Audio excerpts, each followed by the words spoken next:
మేడ్చల్ జిల్లా మైసమ్మగూడలోని మల్లారెడ్డి మహిళా ఇంజనీరింగ్ కళాశాలలో అంతర్జాతీయ మహిళా దినోత్సవం ఘనంగా నిర్వహించారు.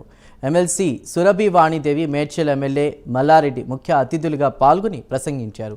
కార్యక్రమంలో మల్లారెడ్డి యూనివర్సిటీ ఛాన్సలర్ కల్పన, వైస్ చైర్మన్ ప్రీతిరెడ్డి, కళాశాల ప్రిన్సిపల్ మాధవీలత, విద్యార్థులు పాల్గొన్నారు.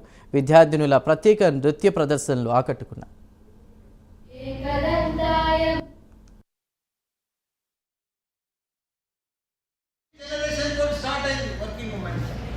మీతోటి డెవలప్మెంట్ స్టార్ట్ అయింది, మీతోటి భారతదేశం ముందుకు పోతుంది, మీతోటి ఇప్పుడు తెలంగాణ కానీ, హైదరాబాద్ కానీ, భారతదేశం కానీ, ప్రపంచంలో మీతోటే మంచిగా పర్ఫెక్ట్ వరల్డ్ క్లాస్ ఇంజనీర్లు, వరల్డ్ క్లాస్ డాక్టర్లు పర్ఫెక్ట్గా మన ఇండియాలో తయారై ప్రపంచం అంతా కూడా లీడ్ చేస్తున్నారు మీతోటి. ఇంతకుముందంతా చైనా మామూలు మనకంటే కూడా గరీబ్ దేశం ఉంటే చైనా ఈరోజు ప్రపంచానికి అప్పించగట్టు అయింది. దానికి కారణం అక్కడ అంతా అమ్మాయిలు పనిచేస్తారు, కంపల్సరీ ప్రతి ఇంట్లో లేడీస్.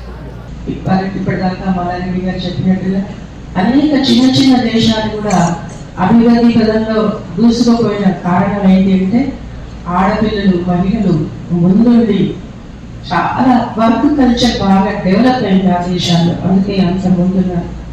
కొన్ని దేశాల్లో పూర్తిగా